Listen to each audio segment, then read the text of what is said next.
Hello दोस्तों, आज की कहानी मेरे और मेरे ससुर जी के रिश्ते के बीच की है। मेरा नाम कामिनी है और मेरी उम्र अभी 26 साल है। मैं काफी खूबसूरत हूँ। मैंने अपनी बॉडी को पूरा फिट रखा हुआ है क्योंकि मैं रोजाना एक्सरसाइज करती हूँ। मेरी शादी को 7 साल हो चुके हैं। मेरे मम्मी पापा ने गरीबी की वजह से मेरी शादी कम उम्र में ही एक अमीर लड़के से करवा दी, लेकिन वो लड़का अक्सर बीमार रहता था। उसके हार्ट में कोई प्रॉब्लम थी। मैं अपनी शादी से ज्यादा खुश नहीं थी, पर मेरे पति मुझसे बहुत ज्यादा प्यार करते थे। अब मेरी शादी को 2 साल हो चुके थे, लेकिन अभी तक कोई भी बच्चा नहीं हुआ था। हमारे घर में मैं, मेरे पति और ससुर जी थे। हम तीनों ही बहुत प्यार से रहते थे। मेरे ससुर जी की उम्र 45 से 50 साल की होगी, लेकिन वो काफी जवान दिखते हैं क्योंकि उन्होंने अपने शरीर को पूरा फिट रखा हुआ है। फिर एक दिन मेरे पति की तबीयत ज्यादा खराब हो गई और उनकी मृत्यु हो गई। मेरे सामने मानो दुखों का पहाड़ टूट पड़ा हो। अब मैं एक विधवा हो चुकी थी। धीरे धीरे मेरे पति को गुजरे काफी समय हो गया था। अब मेरे ससुर जी और मैं दोनों ही घर में रहते थे। मैं बहुत ही उदास रहने लगी थी, लेकिन मेरे ससुर जी मुझे बहुत समझाते थे कि कामनी, अब जो होना था वो हो गया है, इतनी टेंशन मत लो, तुम भी बीमार हो जाओगी। मैं तो कहता हूँ कि तुम दोबारा से शादी कर लो, अभी तुम्हारी उम्र ही क्या है। पर साथ ही साथ वो मुझे अजीब सी नजरों से देखते थे। फिर मैं अपना घर चलाने के लिए जॉब करने लगी क्योंकि मेरे घर में अब कमाने वाला कोई नहीं बचा था। मैं दिन भर ऑफिस में रहती और शाम के 7 बजे तक घर आती। ससुर जी का बिजनेस ठीक ठाक चलता था, पैसों की कुछ खास चिंता नहीं थी। फिर भी मैं सोचती हूँ कि खाली घर पर बैठकर क्या करूँगी, इसलिए जॉब करती हूँ और थोड़ा दिल भी बहल जाता है और टाइम पास भी हो जाता है। अब मेरे पति को गए हुए बहुत दिन हो चुके थे, इसलिए मैं उनकी मृत्यु के सदमे से थोड़ा थोड़ा बाहर निकल रही थी। ऑफिस की सहेलियों ने मुझे बहुत समझाया कि तुम शादी कर लो। मेरी एक बहुत अच्छी सहेली है, हम दोनों साथ साथ ऑफिस जाती हैं। एक दिन ऑफिस से निकलते वक्त मेरी सहेली ने मुझे घर पर बुलाया क्योंकि मेरे ऑफिस और घर के बीच ही मेरी सहेली का घर है। तो मैं उसके घर चली गई। हमने चाय पी और फिर इधर उधर की थोड़ी बातें की।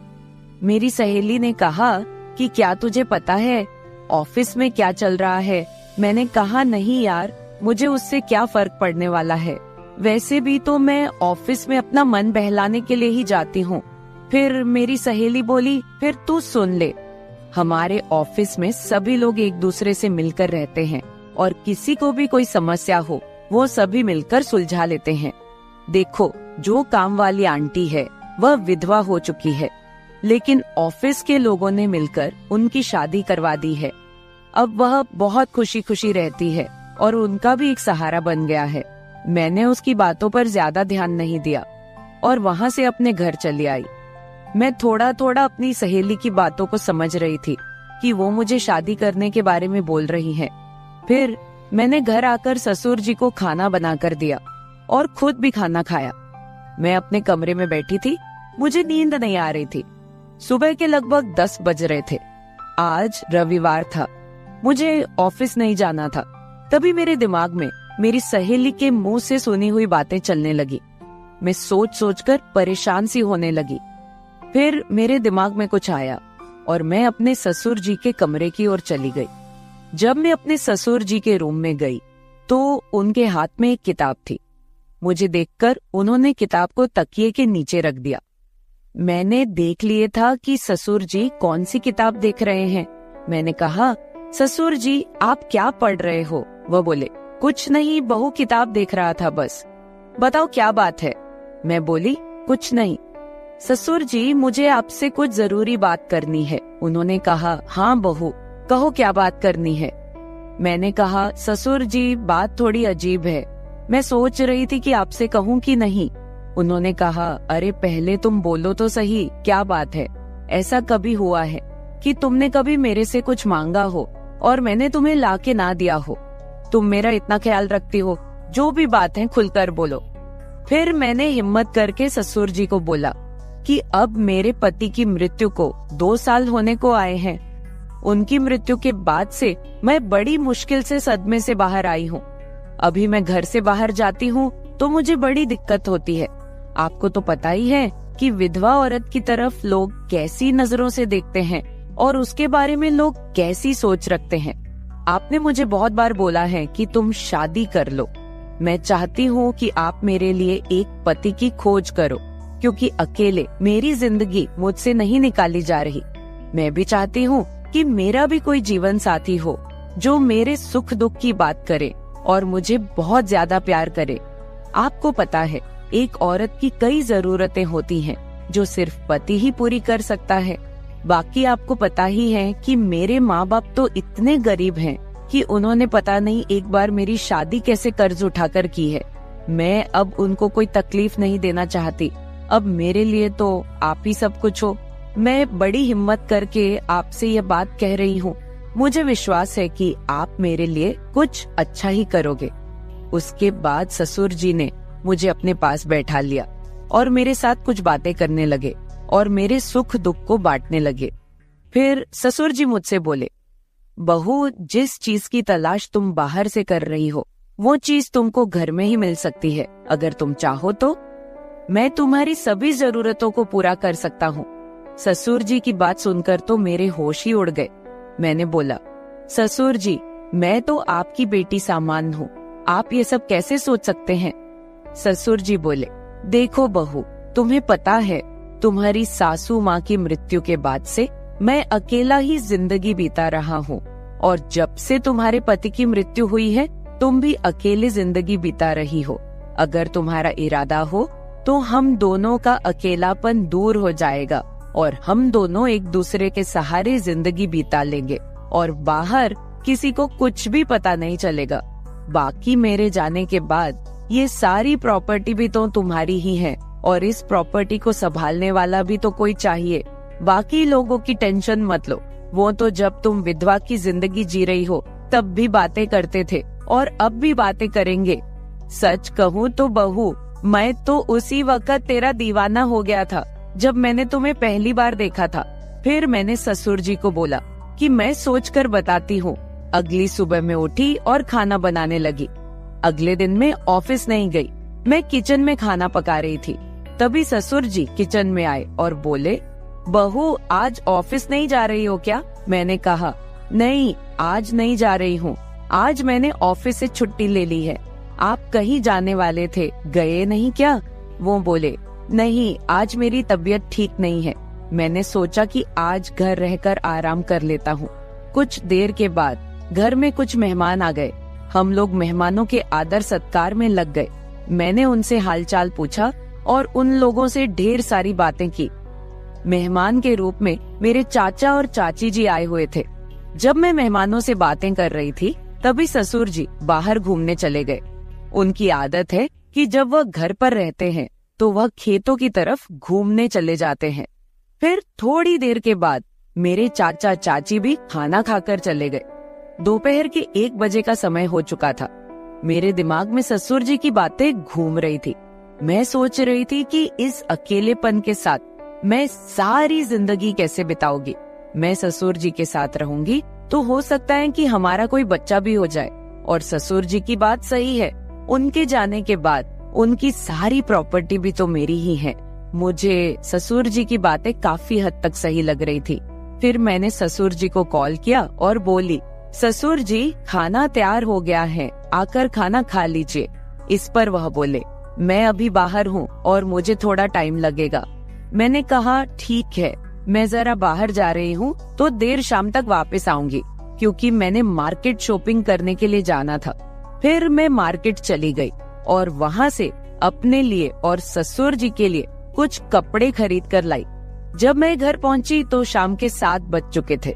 ससुर जी अपने कमरे में सो रहे थे। मैंने ससुर जी को उठाया और वो नहाने चले गए। अब चारों तरफ शांति हो चुकी थी। शाम के 8 बज चुके थे। फिर मैं ससुर जी के पास गई और उनको वो सब बातों के लिए हाँ बोल दी जो उन्होंने मुझे कही थी।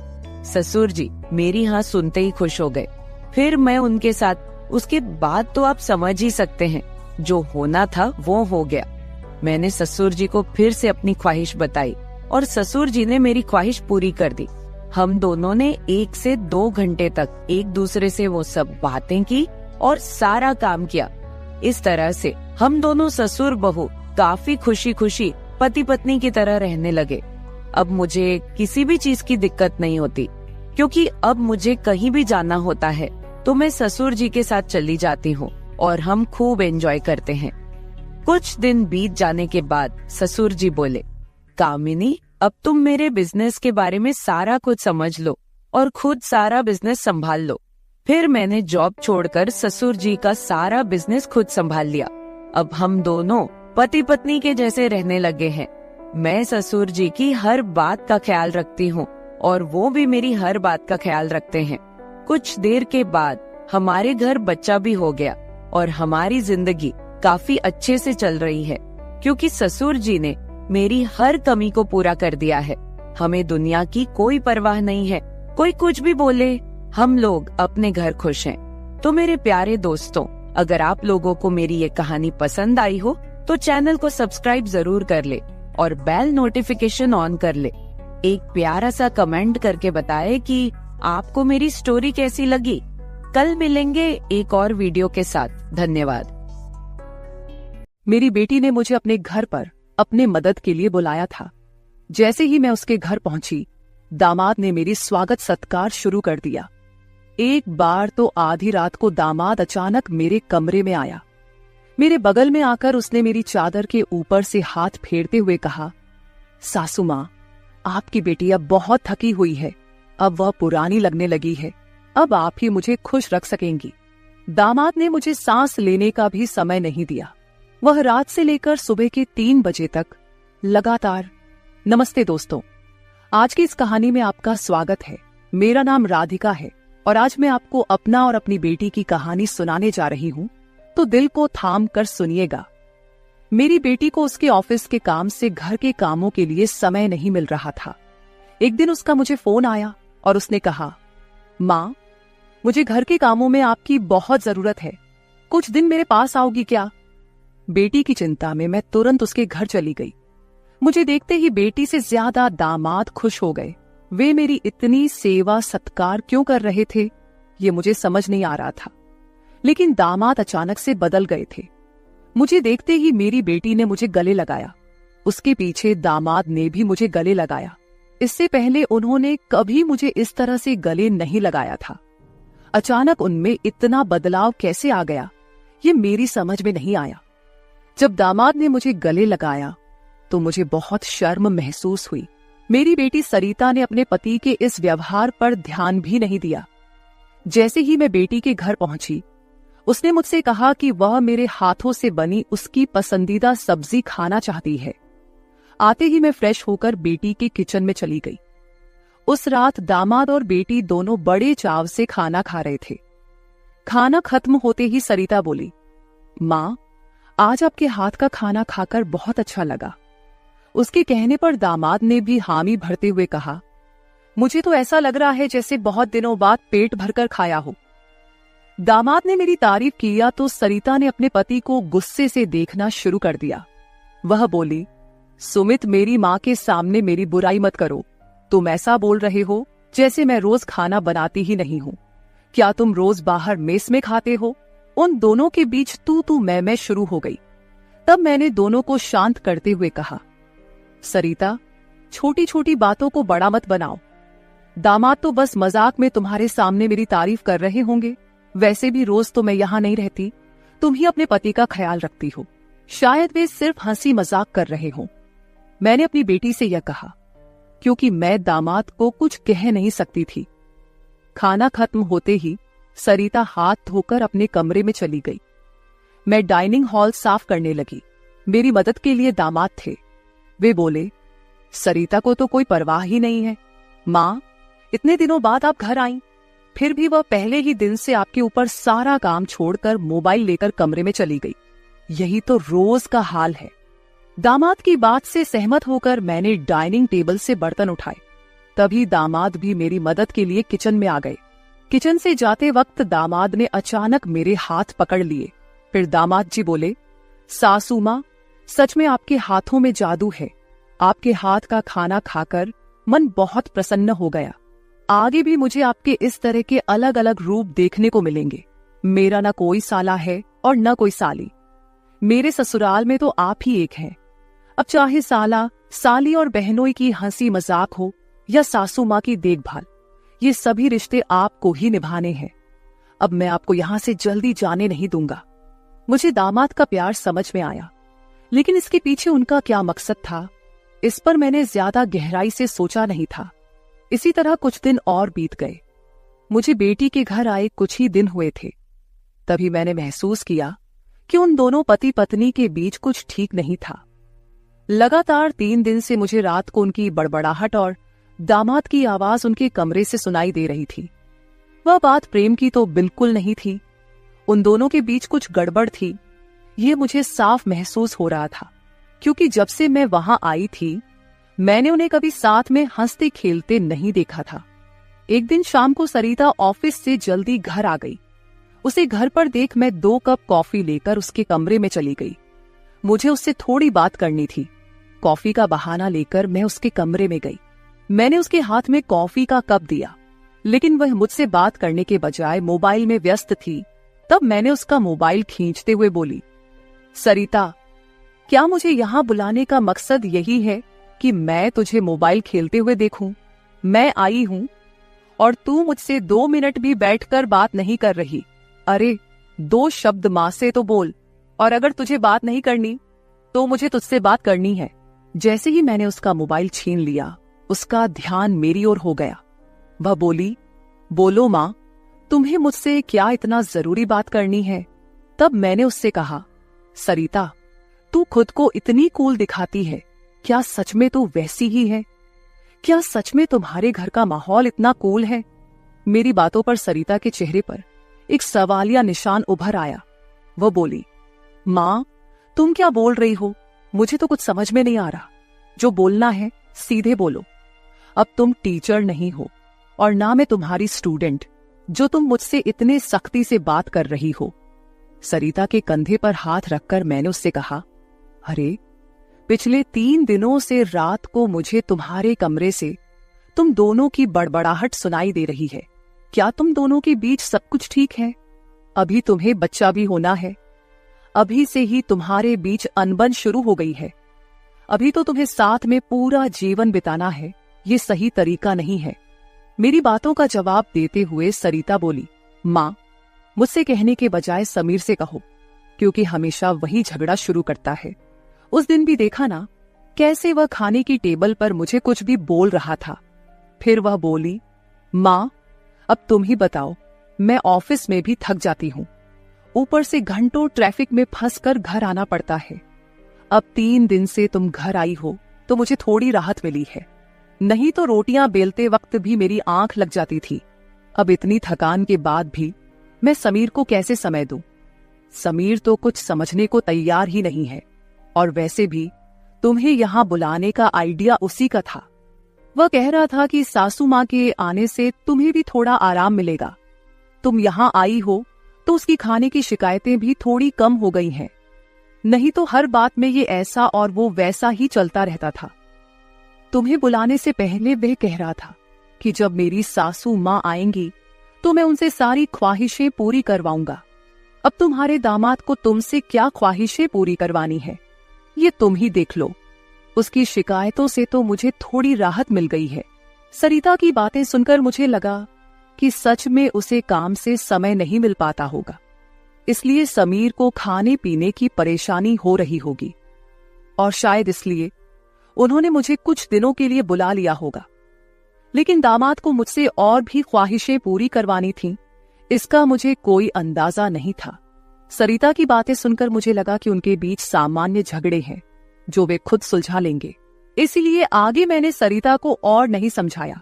जैसे ही मैं उसके कमरे से बाहर निकली, मुझे दामाद की गाड़ी का आवाज सुनाई दिया।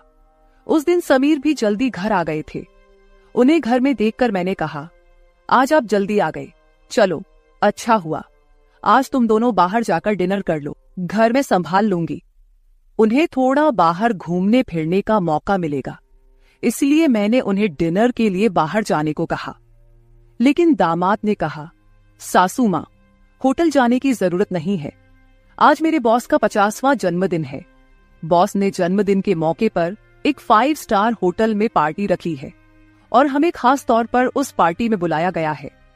समीर की बात सुनकर मैंने कहा, अरे वाह, तो फिर तुम दोनों जल्दी से अच्छे से तैयार हो जाओ और साथ में पार्टी में जाओ। तब दामाद जी बोले, सासू माँ, हम दोनों अकेले नहीं जाएंगे। बॉस ने पूरे परिवार को बुलाया है और आप भी हमारे परिवार हैं, इसलिए आप भी हमारे साथ चलो। तब सरिता भी मुझसे जिद करने लगी। उसने कहा, माँ, घर पर तुम अकेले बैठी क्या करोगी? तुम भी हमारे साथ चलो, तुम्हें भी अच्छा लगेगा। एक तो जब से तुम यहाँ आई हो, मैं तुम्हें कहीं बाहर घुमाने भी नहीं ले जा पाई। मैं छुट्टी लूंगी तो लूंगी, पर अभी तो तुम हमारे साथ बाहर चलो, कम से कम तुम्हारा भी मन थोड़ा हल्का हो जाएगा। उन दोनों का इतना जोर बढ़ गया कि मुझे भी उनके साथ जाने के लिए तैयार होना पड़ा। मैं हमेशा कहीं भी जाती थी तो अपने साथ 1-2 पार्टी वियर कपड़े रखती थी। इस बार भी मैंने पिंक रंग की नेट वाली साड़ी साथ रखी थी। मैंने वही साड़ी पहनकर अच्छे से तैयार होकर कमरे से बाहर आई। जैसे ही मैं बाहर आई, दामाद मुझे लगातार देखने लगे।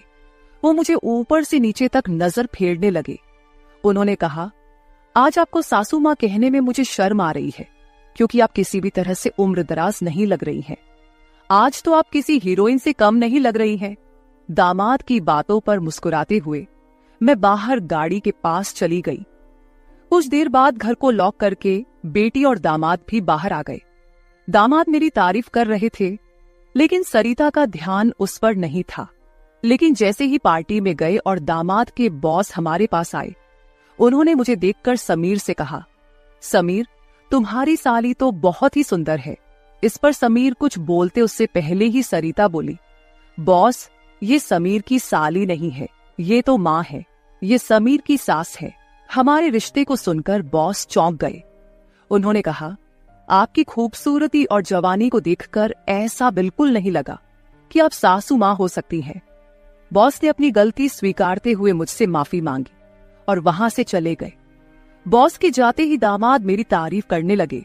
उन्होंने कहा, सच में सासू माँ, आज तो आप सरिता से भी ज्यादा खूबसूरत लग रही हैं। सच में पत्नी तो ऐसी होनी चाहिए। ऐसा कहकर दामाद ने मेरे हाथ पर ताली मारी और हंसने लगे। लेकिन उनकी इस मजाक पर सरिता गुस्से से मेरी ओर देखने लगी। अब मुझे धीरे धीरे दामाद की नजरों का एहसास होने लगा था। कुछ देर बाद हम घर जाने के लिए निकल पड़े। घर पहुंचते ही सरिता और मैं एक साथ गाड़ी से उतरे। गाड़ी से उतरते ही सरिता ने मुझसे कहा, माँ, आज के बाद तुम्हें इतना सजने संवरने की कोई जरूरत नहीं है। थोड़ा अपनी उम्र के हिसाब से रहना सीखो।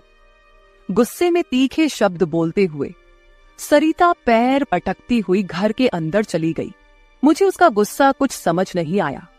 असल में मुझे तो किसी भी बात पर गुस्सा आने का सवाल ही नहीं था। फिर भी सरिता मुझसे नाराज होकर पैर पटकते हुए घर के अंदर चली गई थी। नादान लड़की सोचकर मैंने उसकी बातों को नजरअंदाज किया और घर में जाकर अपने कमरे में चली गई। कुछ देर बाद फ्रेश होकर मैंने रात में सोने के लिए नाइट गाउन पहन लिया।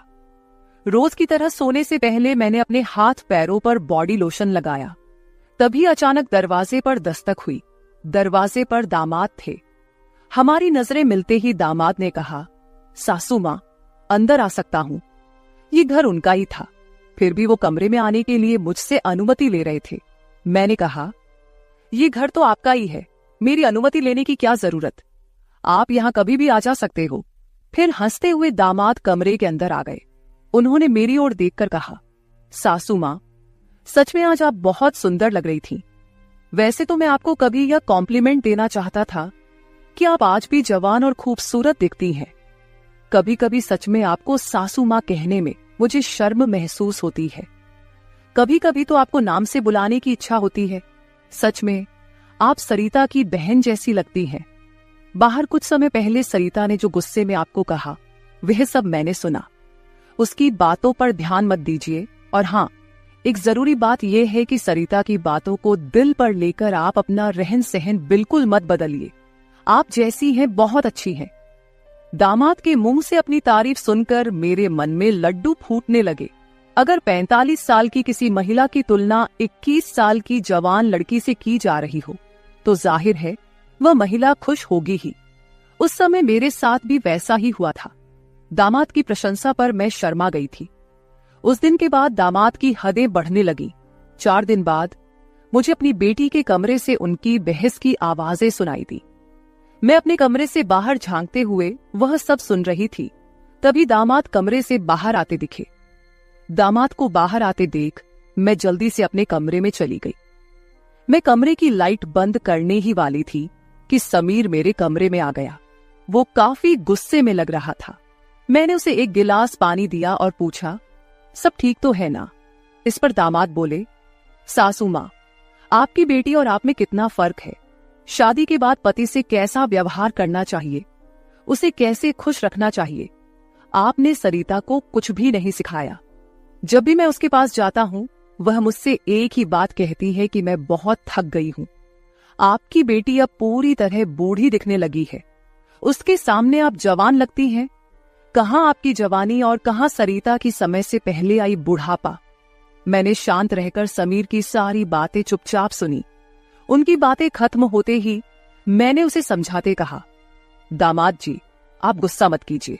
सरिता अपने ऑफिस के काम में पूरी तरह थक जाती है, इसलिए वह थोड़ी परेशान हो गई है। कुछ दिन आप दोनों बाहर घूमने चले जाइए, सब कुछ ठीक हो जाएगा। काम की भाग दौड़ में खुद के लिए भी समय निकालना जरूरी है।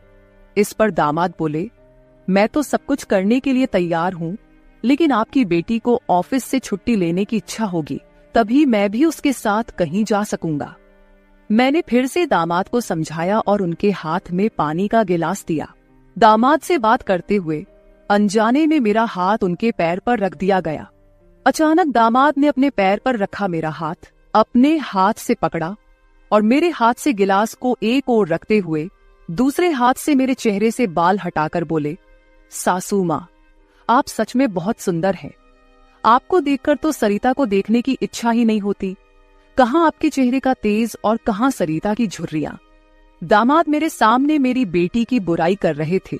मैंने उन्हें कहा, आप मेरी सुंदरता की तारीफ कर रहे हैं, इसके लिए धन्यवाद, लेकिन जिस लड़की के बारे में आप बुरा भला कह रहे हैं वह मेरी बेटी है, ये मत भूलिए।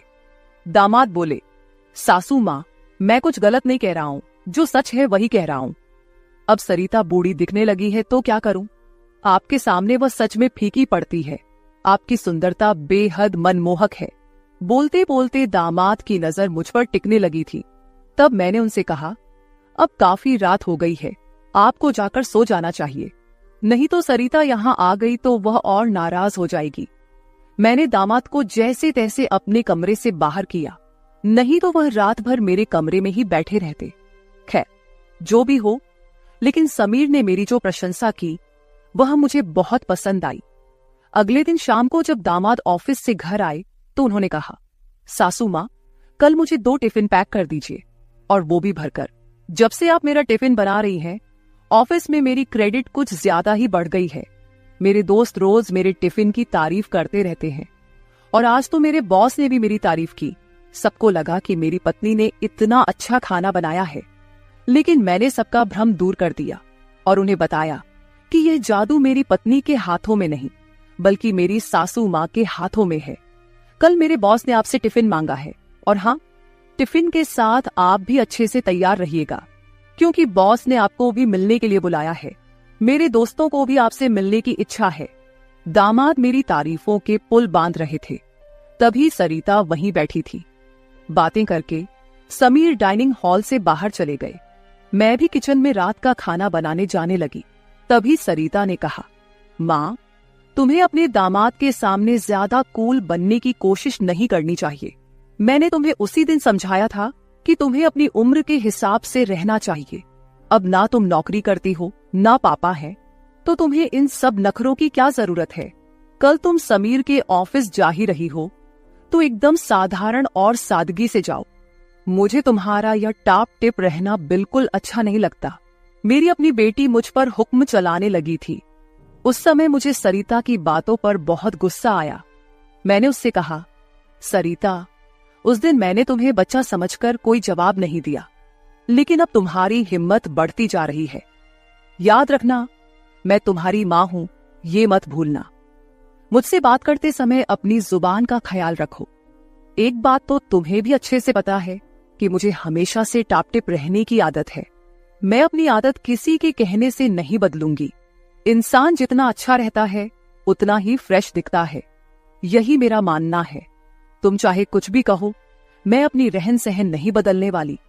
अगर किसी को बदलना है तो तुम खुद को बदलो, अपना चिड़चिड़ा स्वभाव बदलो। कभी कभी तो मुझे लगता है कि तुम मेरी ही बेटी हो या नहीं। उस दिन पहली बार मैं अपनी बेटी से इतने गुस्से में बात कर रही थी।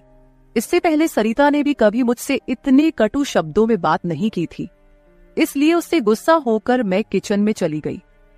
उस रात खाना खाते समय भी मैंने किसी से बात नहीं की। अगले दिन दोपहर के 1 बजे के बाद मुझे मेरे दामाद का फोन आया तो मैं तैयार होकर उनके ऑफिस जाने के लिए निकली। शाम को मैं और समीर साथ ही घर लौटे। मुझे और समीर को साथ देखकर सरिता और भी ज्यादा नाराज हो रही थी। अब मुझे उसकी नाराजगी से कोई फर्क नहीं पड़ता था। वो तो अपने पति को भी खुश नहीं रख पाई थी। मैंने भी अब उससे किसी तरह की कोई उम्मीद नहीं रखी थी। लेकिन इधर मेरे दामाद अब मुझसे बहुत अच्छे से पेश आने लगे थे। हर 2-3 दिन में वो मुझसे कहते कि उनके ऑफिस में उनके दोस्तों ने या कभी उनके बॉस ने मुझसे मिलने के लिए बुलाया है। उस दिन भी सुबह नाश्ता करते समय दामाद ने मुझसे कहा, सासू माँ, घर के सारे काम जल्दी निपटा लीजिए क्योंकि आज भी आपको ऑफिस जाना है। मैंने उनकी बात पर सहमति जताई। जैसे ही समीर ऑफिस के लिए निकले, सरिता ने मुझे घेर लिया। उसने कहा, माँ, मैं कुछ दिनों से देख रही हूँ रोज तुम अपने दामाद के ऑफिस जा रही हो, शाम को उनके साथ हंसती खेलती घर लौटती हो।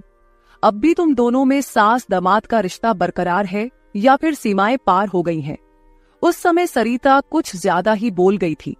मैंने उस पर जोर से चिल्लाई, फिर भी उसे कोई फर्क नहीं पड़ा।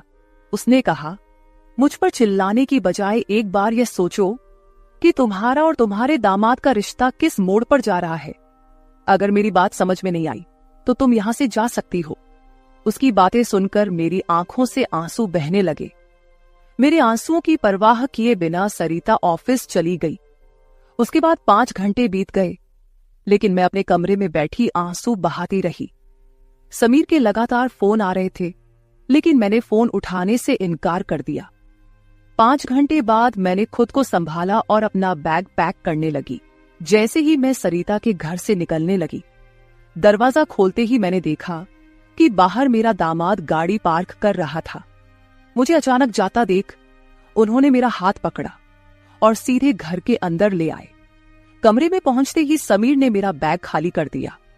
वह बोले, सासू मां, ये क्या हो रहा है? आप बिना कुछ कहे यहां से क्यों जा रही हैं? मैंने उन्हें सरिता की बात कुछ नहीं बताई। मैंने कहा, मेरे कारण शायद आपके रिश्ते में दूरियां आ रही हैं। अब मुझे भी यहां आए काफी दिन हो गए हैं। मैं अपनी बेटी का घर नहीं तोड़ना चाहती। आप अपने जीवन में खुश रहिए, अब मुझे यहां से जाना चाहिए। मैं फिर से अपना बैग पैक करने लगी। तभी दामाद ने मुझे अपनी ओर घुमाए। फिर मेरे कंधे पर हाथ रखकर उन्होंने कहा, सासू मां, जरूर सरिता ने आपको कुछ बुरा भला कहा होगा। मैंने आपको पहले ही समझाया था कि उसकी बातों पर ध्यान न दे। वह मूर्ख है, उसे खुद को संभालना नहीं आता। मुझे तो लगता कि आपकी बेटी आपसे जलने लगी है। जो लोग जलते हैं वे दुआ नहीं देते, इसलिए आपको भी बेफिक्र होकर ठाठ से रहना चाहिए। समीर मुझे हंसाने की कोशिश करने लगे। मेरी आंखों में आंसू देखकर उन्होंने मेरे आंसू पोंछे और कहा, किसी की बातों से इतना हताश मत होइए, मैं आपके साथ हूं। उनके बोलने में एक अलग ही प्यार था। उस दिन के बाद से रोज रात को जब सरिता सो जाती, समीर मेरे कमरे में आने लगे। अब उनका मेरे कमरे में आना मुझे खटकता भी नहीं था, क्योंकि हमारा रिश्ता एक अलग ही मोड़ पर जाने लगा था। अब समीर मेरे सिर्फ दामाद नहीं रहे। 4-5 दिन से समीर मेरे कमरे में आ रहे थे। कुछ दिन बाद अचानक मेरे मन में ख्याल आया कि अगर सरिता को यह सब पता चल गया तो, इसलिए मैं समीर के सामने यह सवाल रखी। मैंने कहा, समीर, तुम रोज रात को सरिता की नजरों से छुपकर मेरे कमरे में आते हो, लेकिन क्या तुम पक्का करते हो कि वह गहरी नींद में होती है? अगर तुम्हारी लापरवाही के कारण सरिता अचानक मेरे कमरे में आ गई और उसने ये सब देख लिया तो क्या होगा? इस पर समीर ने कहा, सासू माँ, कभी न कभी हमें इस स्थिति का सामना करना ही होगा। जो काम मेरी पत्नी को करना चाहिए था वो आपने किया, इसमें आपकी क्या गलती है? उसे वक्त रहते सब कुछ समझना चाहिए था। अब वक्त उसके हाथ से निकल गया है। आप ज्यादा चिंता मत कीजिए, नहीं तो आपके चेहरे पर भी झुर्रियां आने लगेंगी। आप चिंता मत करें, बस सरिता के सामने इस रिश्ते को स्वीकार करने का साहस रखिए। हम दोनों बात कर ही रहे थे कि अचानक सरिता कमरे में आ गई। मैंने उसका नाम लिया ही था कि वह वहां मौजूद हो गई थी। हम दोनों सास और दामाद एक दूसरे को देखने लगे। सरिता तो हमें साथ देखकर हमारी ओर बस देखती ही रह गई थी।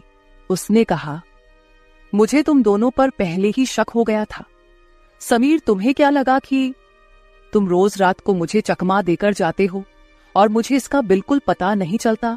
मैं तो बस मौके का इंतजार कर रही थी, क्योंकि मुझे तुम दोनों को रंगे हाथ पकड़ना था। अब तो मैंने तुम्हारी सारी बातें रिकॉर्ड कर ली हैं और तुम्हें इस हालत में भी देख लिया है। सरिता बोल ही रही थी कि तभी समीर का फोन बजा। उसने मेरा हाथ छोड़ दिया और कमरे से बाहर चला गया।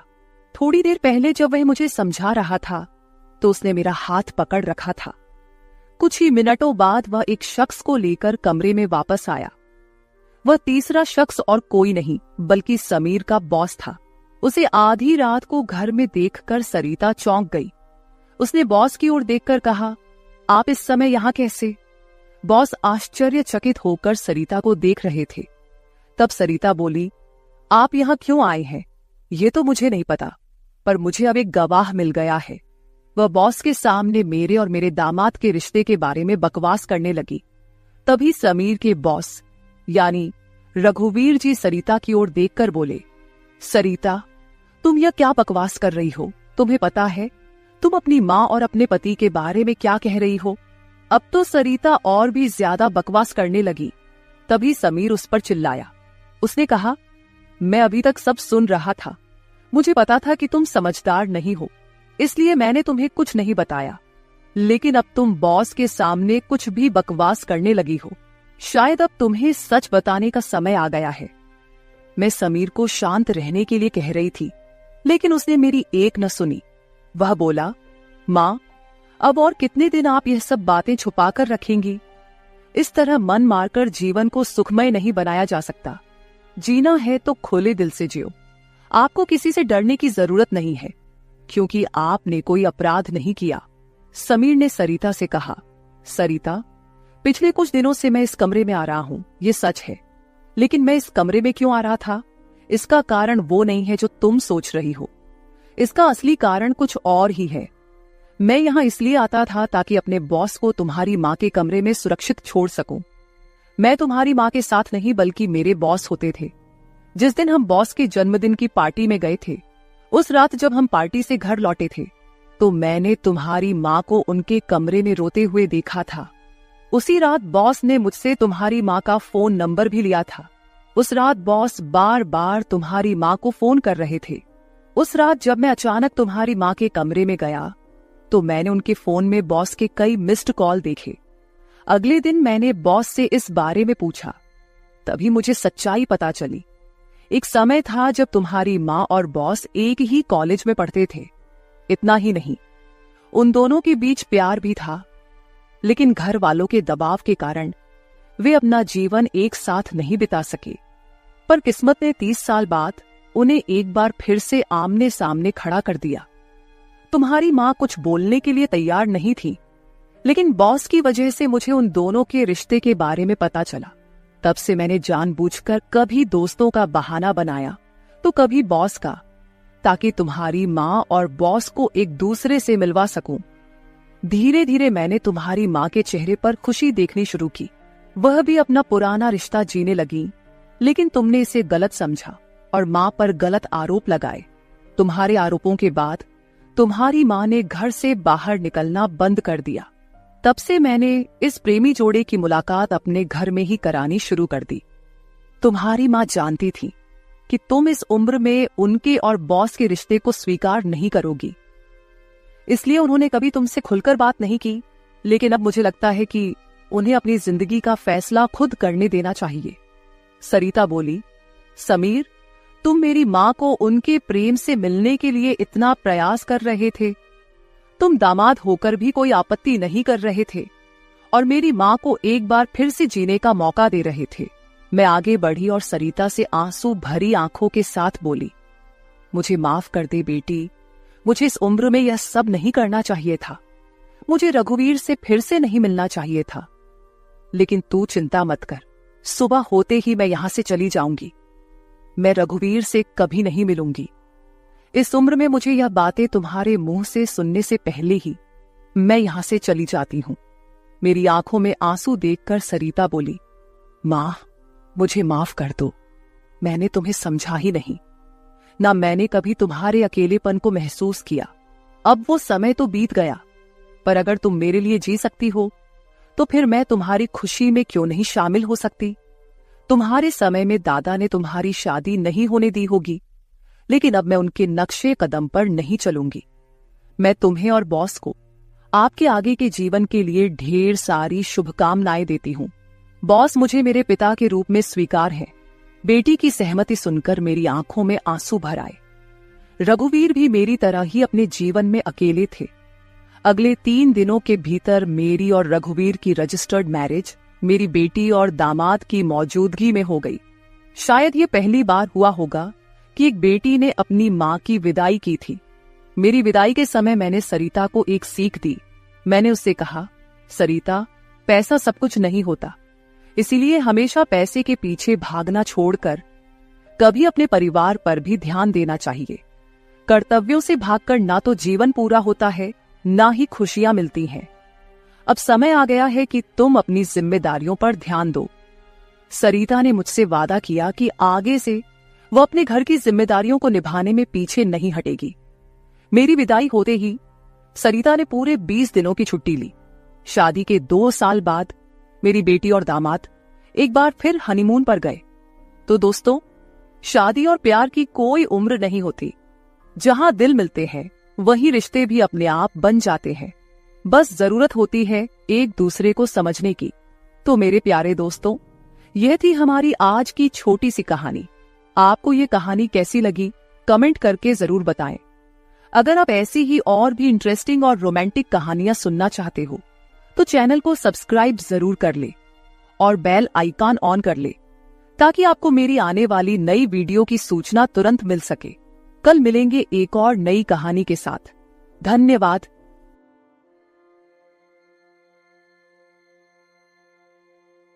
रात के करीब 12 बजे का वक्त था। गर्मियों की रातें थीं और मैं अपने कमरे में सो रही थी। अचानक मेरे कमरे के दरवाजे पर दस्तक हुई।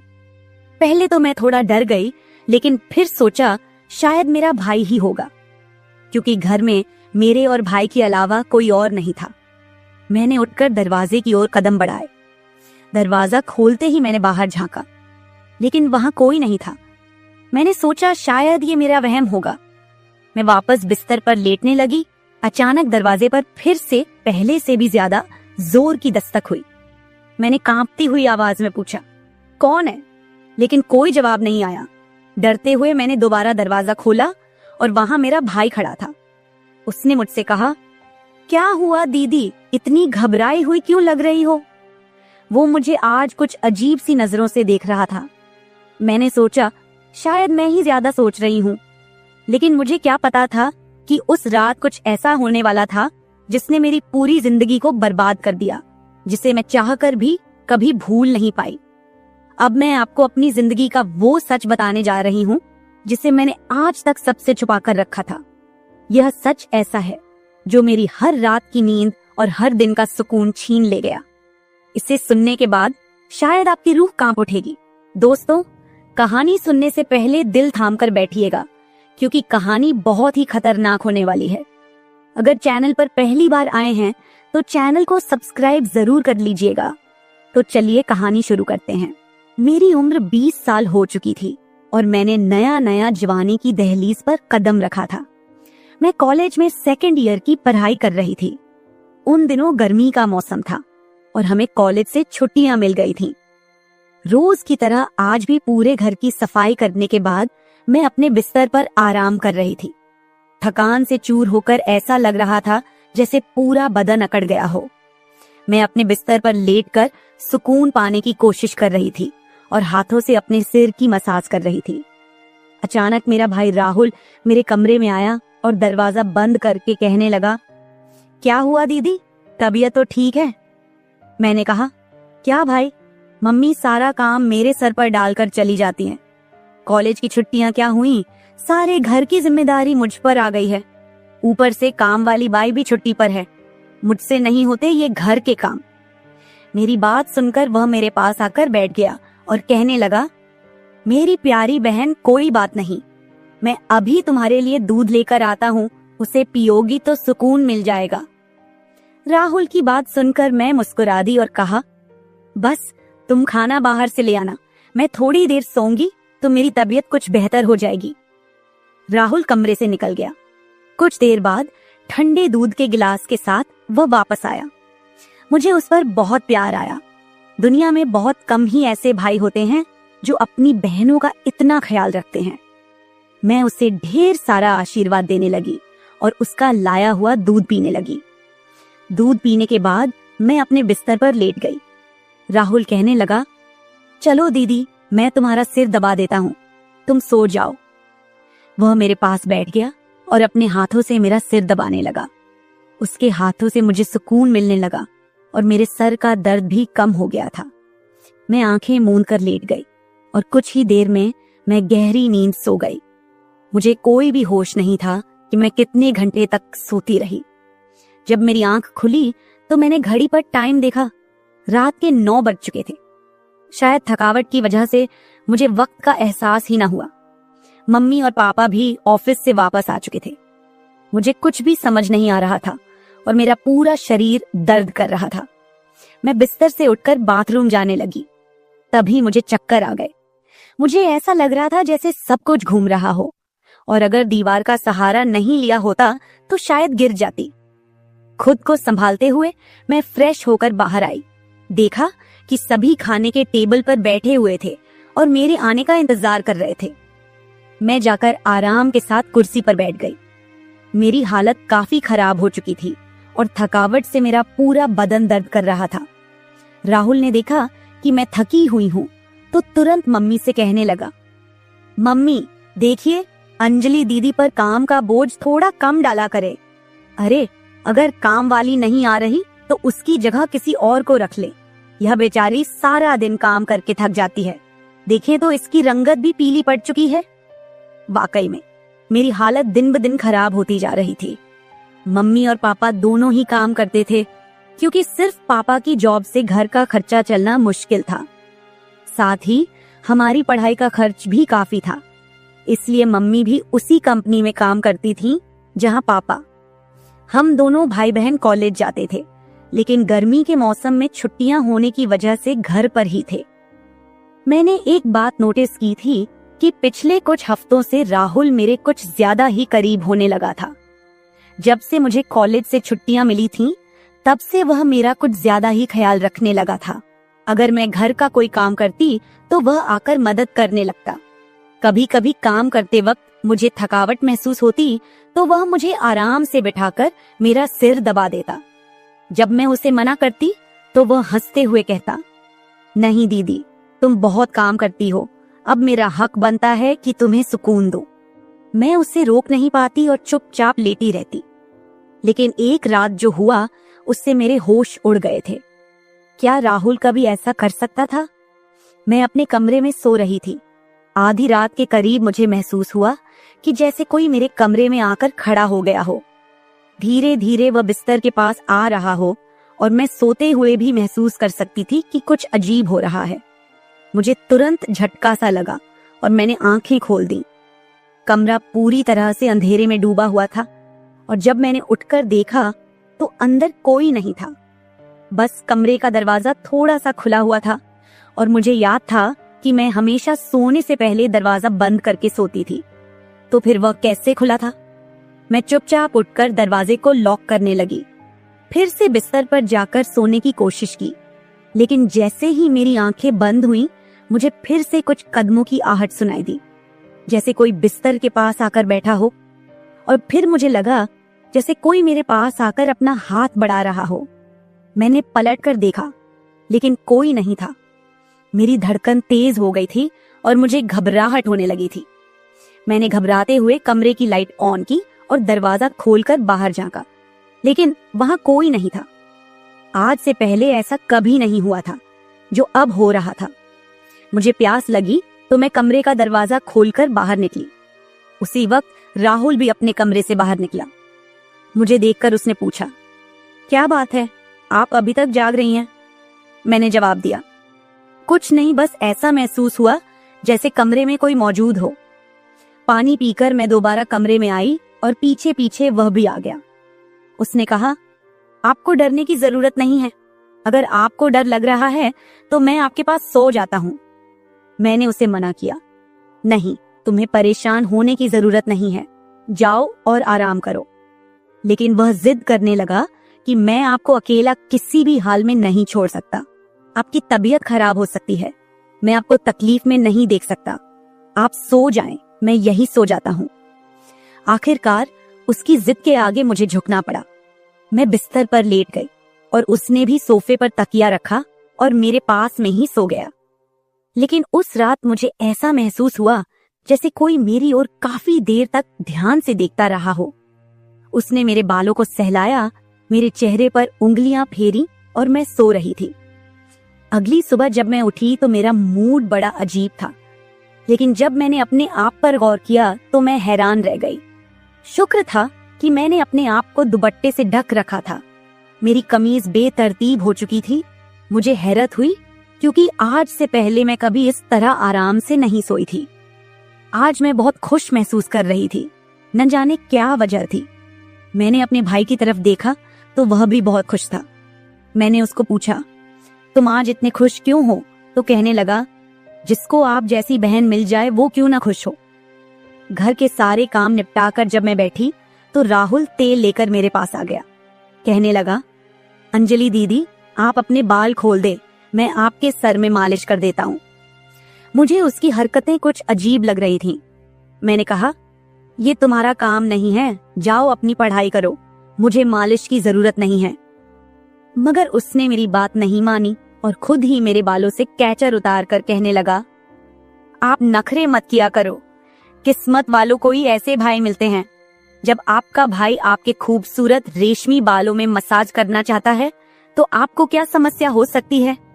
आ जाइए, मैं आपके सर की मसाज कर देता हूँ, आपको बहुत सुकून मिलेगा। वह मुझे उठाकर कमरे में ले गया। मैं बेड पर तकिया रखकर लेट गई। मेरे बाल बेड से नीचे लटक रहे थे। वह मेरे सरहाने बैठकर मेरे बालों की मसाज करने लगा। राहुल मुझसे 3 साल छोटा था, मगर मुझे नाम से बुलाता था। कहता, आप इतनी प्यारी हैं कि आपको देखकर दिल करता है कि आप हमेशा इसी तरह मुस्कुराती रहें और मैं आपका लाभ उठाता रहूं। वह मेरे सिर की मालिश कर रहा था और उसके हाथों में जैसे जादू था। मुझे इतना मजा आया कि मैं नींद की वादियों में खोने लगी। तेल की खुशबू भी बहुत जबरदस्त थी। तेल की हल्की हल्की महक कमरे में फैल चुकी थी। मैंने उत्सुकतावश उससे पूछा, ये तेल कौन सा है? उसने मुस्कुराते हुए जवाब दिया, ये एक खास तेल है जो आपकी सुंदर जुल्फों को और भी चमकदार बनाएगा। आपके बालों की खास देखभाल के लिए ही लाया हूँ। उसकी बातें मुझे बहुत अजीब सी लग रही थी। मैं समझ नहीं पाती थी कि वह किस तरीके से बात कर रहा है। मालिश के दौरान कब मुझे नींद आ गई पता ही नहीं चला। कुछ समय बाद जब मेरी आंख खुली तो मेरे पूरे बदन में भारीपन महसूस हो रहा था। ऐसा लगा रहा था जैसे किसी ने मुझ पर बहुत ज्यादा वजन रख दिया हो। मेरी टांगों और हाथों में अजीब सा दर्द था, मानो घंटों तक मैं किसी भारी बोझ के नीचे रही हूं। पूरे बदन में दर्द सरायत कर रहा था। मैं धीरे धीरे उठकर बैठी और चारों तरफ नजर दौड़ाई। मेरे कपड़े हल्के हल्के गीले हो गए थे और पंखा भी बंद था। कमरे में गर्मी का एहसास हो रहा था।